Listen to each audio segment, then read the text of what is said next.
CK ടോക്സിന്റെ മറ്റൊരു football ടോക്കിലേക്ക് എല്ലാവർക്കും ഒരിക്കൽ കൂടി സ്വാഗതം.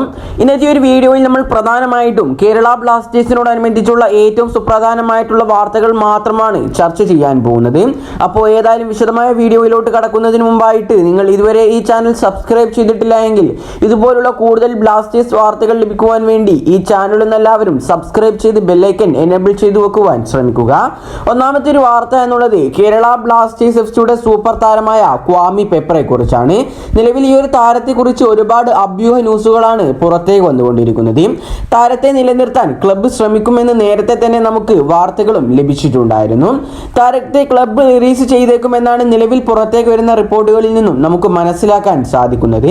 കഴിഞ്ഞ ദിവസങ്ങളിൽ മാർക്കോ ലെസ്കോവിച്ച്, ഡൈസുകെ സക്കായി എന്നിവർ ക്ലബ്ബ് വിട്ടതായി കേരള ബ്ലാസ്റ്റേഴ്സ് എഫ്സി ഒഫീഷ്യലായി കൊണ്ട് തന്നെ അറിയിച്ചിട്ടുണ്ടായിരുന്നു. അതേ തുടർന്നാണ് ഇപ്പോൾ ക്വാമി പെപ്പറ എന്ന സൂപ്പർ താരം കൂടാതെ തന്നെ കേരള ബ്ലാസ്റ്റേഴ്സ് എഫ്സിയുടെ സെന്റർ ബാക്ക് ആയി കളിക്കുന്ന മിലോസ് റിൻസിച്ചും കൂടാതെ തന്നെ ഇതുവരെ ബ്ലാസ്റ്റേഴ്സിന് വേണ്ടി പന്ത് തട്ടാത്ത സ്വെറ്റീരിയോ എന്ന സൂപ്പർ താരവും കേരള ബ്ലാസ്റ്റേഴ്സ് എഫ്സി വിട്ടേക്കുമെന്നുള്ള അഭ്യൂഹ വാർത്തകൾ ഇപ്പോൾ പുറത്തേക്ക് വരുന്നു. നിലവിൽ ഏതായാലും ഇതൊരു റൂമർ മാത്രമായാണ് അവശേഷിക്കുന്നത്. ഇതിനെക്കുറിച്ചുള്ള വ്യക്തമായ തെളിവുകളൊന്നും ഇതുവരെ പുറത്തേക്ക് വന്നിട്ടില്ല എന്നതാണ് സത്യം. നമുക്കറിയാം ക്വാമി പെപ്പറ എന്ന ഗാന സ്ട്രൈക്കർക്ക് പരിക്ക് കാരണം ISLന്റെ 10ാമത്തെ സീസണിൽ കേരള ബ്ലാസ്റ്റേഴ്സ് എഫ്സിക്ക് വേണ്ടിയിട്ട് പകുതിയോളം കളിക്കാൻ സാധിച്ചിട്ടില്ലായിരുന്നു. പരിക്ക് പറ്റിയ സമയത്ത് താരം മികച്ച ഫോമിലായിരുന്നു. ISLൽ 2 ഗോളുകളും അസിസ്റ്റും താരം കേരള ബ്ലാസ്റ്റേഴ്സ് എഫ്സിക്ക് വേണ്ടിയിട്ട് കഴിഞ്ഞ സീസണിൽ സംഭാവന ചെയ്തിട്ടുണ്ടായിരുന്നു. സൂപ്പർ കപ്പിൽ വെച്ചായിരുന്നു താരത്തിന് പരിക്കേറ്റിട്ടുണ്ടായിരുന്നത്. അവിടെയും താരം 2 ഗോളുകൾ ബ്ലാസ്റ്റേഴ്സിന് വേണ്ടി നേടിയിട്ടുമുണ്ടായിരുന്നു. നമുക്കറിയാം താരത്തിന് ISLന്റെ 10ാമത്തെ സീസണിൽ താരം വന്ന ഉടനെ തന്നെ വലിയ ഫോമിലേക്കൊന്നും എത്താൻ സാധിച്ചിട്ടുണ്ടായിരുന്നില്ല. ഒരുപാട് ആരാധകർ താരത്തെ വിമർശിക്കുകയും ചെയ്തിട്ടുണ്ടായിരുന്നു. പക്ഷെ താരം കുറച്ച് കഴിഞ്ഞപ്പോഴേക്കും ആ വിമർശിച്ചവരെ കൊണ്ട് തന്നെ കൈയടിപ്പിച്ചുകൊണ്ട് മികച്ച പ്രകടനമായിരുന്നു കാഴ്ചവെച്ചിട്ടുണ്ടായിരുന്നത്. ഏതായാലും താരത്തിന്റെ ഒരു പരിക്ക് കേരള ബ്ലാസ്റ്റേഴ്സ് എഫ്സിയുടെ 10ാമത്തെ സീസണിൽ ബ്ലാസ്റ്റേഴ്സിനെ നല്ല രീതിയിൽ തന്നെ ബാധിച്ചിട്ടുമുണ്ട്.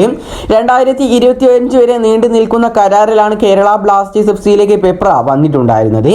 എങ്കിലും താരവും ക്ലബ്ബുമാണ് തുടരണോ എന്ന കാര്യത്തിൽ ഇപ്പോഴും തീരുമാനം എടുക്കേണ്ടത് എന്നതാണ് വാസ്തവം. ഏതായാലും ഇതിനെക്കുറിച്ചുള്ള കൂടുതൽ അപ്ഡേറ്റുകളൊന്നും ഇതുവരെ പുറത്തേക്ക് വന്നിട്ടില്ല. മിലോസിന്റെ കാര്യവും അങ്ങനെ തന്നെയാണ്. വരും ദിവസങ്ങളിൽ കൂടുതൽ വിവരങ്ങൾ പുറത്തേക്ക് വരുമെന്ന് തന്നെയാണ് നമ്മൾ പ്രതീക്ഷിക്കുന്നതും. അതേസമയം കേരള ബ്ലാസ്റ്റേഴ്സ് എഫ്സിയിൽ വിങ്ങറായി കളിക്കുന്ന രാഹുൽ KP എന്ന മലയാളി സൂപ്പർ താരത്തെ മറ്റു ISL ടീമുകൾ ടീമിലേക്ക് എത്തിക്കുവാൻ വേണ്ടി ശ്രമിക്കുന്നു എന്ന റിപ്പോർട്ടുകളും ഇപ്പോൾ പുറത്തേക്ക് വരുന്നുണ്ട്. ഏതായാലും രാഹുലിന്റെ കാര്യത്തിലും ഇതുവരെയായിട്ടും ഒരു കൺഫേം ന്യൂസ് പുറത്തേക്ക് വന്നിട്ടില്ല. എല്ലാം വെറും അഭ്യൂഹ ന്യൂസുകൾ അഥവാ വെറും റൂമറുകൾ മാത്രമാണ് നിലവിൽ അവശേഷിക്കുന്നത്. പക്ഷേ എൻ്റെ ഒരു അഭിപ്രായം വെച്ച് പറയുകയാണെങ്കിൽ Rahul KP Kerala Blasters FC വിടുന്നത് തന്നെയാണ് നല്ലത്. താരത്തിന് മറ്റേതെങ്കിലും ക്ലബിലേക്ക് പോയാൽ നല്ല ഫ്യൂച്ചർ ഉണ്ടാവും എന്ന് തന്നെയാണ് ഞാൻ പ്രതീക്ഷിക്കുന്നതും. നിങ്ങളുടെ അഭിപ്രായങ്ങൾ നിങ്ങൾ താഴെ കമന്റായി രേഖപ്പെടുത്തുക. അതേസമയം കഴിഞ്ഞ കുറച്ച് ദിവസങ്ങൾക്ക് മുന്നേ തന്നെ പ്രശസ്ത സ്പോർട്സ് ജേർണലിസ്റ്റായ മാർക്കസ് മെർഗുലാവ് ബ്ലാസ്റ്റേഴ്സ് ആരാധകർക്ക് ഒരു സന്തോഷം നൽകുന്ന ഒരു റിപ്പോർട്ട് പുറത്തേക്ക് വിട്ടിട്ടുണ്ടായിരുന്നു. ആ ഒരു റിപ്പോർട്ടിൽ പറയുന്നത് ഈ ഒരു ആഴ്ചയോട് കൂടി തന്നെ കേരള ബ്ലാസ്റ്റേഴ്സ് എഫ്സിയുടെ ഒരു സൈനിങ് ഉണ്ടാവും എന്ന് തന്നെയാണ്. പക്ഷെ അത് നോഹയുടെ സൈനിങ് ആയിരിക്കില്ല എന്നും അതിൽ വ്യക്തമായി പറയുന്നുണ്ട്. ഒരു പക്ഷേ ഒരു ആഭ്യന്തര സൈനിങ്ങോ അല്ലെങ്കിൽ ഒരു വിദേശ സൈനിങ്ങോ ആയിരിക്കുമെന്ന് തന്നെയാണ് മാർക്കസ് പ്രതീക്ഷിക്കുന്നത്. ഏതായാലും ഔദ്യോഗിക പ്രഖ്യാപനം ഉടൻ തന്നെ ഉണ്ടാവുമെന്ന് തന്നെയാണ്, ഈ ഒരു ആഴ്ച തന്നെ ഉണ്ടാവുമെന്നാണ് മാർക്കസ് മെർഗുലാവ് ട്വീറ്റ് ചെയ്തിരിക്കുന്നത്. ഏതായാലും ആ ഒരു സൈനിങ്ങിന് വേണ്ടി നമുക്ക് കാത്തിരിക്കാം. ഈ ഒരു വീഡിയോ ഇവിടെ വെച്ച് അവസാനിപ്പിക്കുന്നു. കൂടുതൽ ISLനെ കുറിച്ചും കേരള ബ്ലാസ്റ്റേഴ്സിനെ കുറിച്ചുമുള്ള അപ്ഡേറ്റുകൾ ലഭിക്കുവാൻ വേണ്ടി ഈ ചാനൽ എല്ലാവരും സബ്സ്ക്രൈബ് ചെയ്ത് ബെല്ലൈക്കൻ എനേബിൾ ചെയ്ത് വെക്കുവാൻ ശ്രമിക്കുക. അപ്പോൾ അടുത്തൊരു ISL ബ്ലാസ്റ്റേഴ്സ് അപ്ഡേറ്റുമായി വീണ്ടും വരാം. Good bye.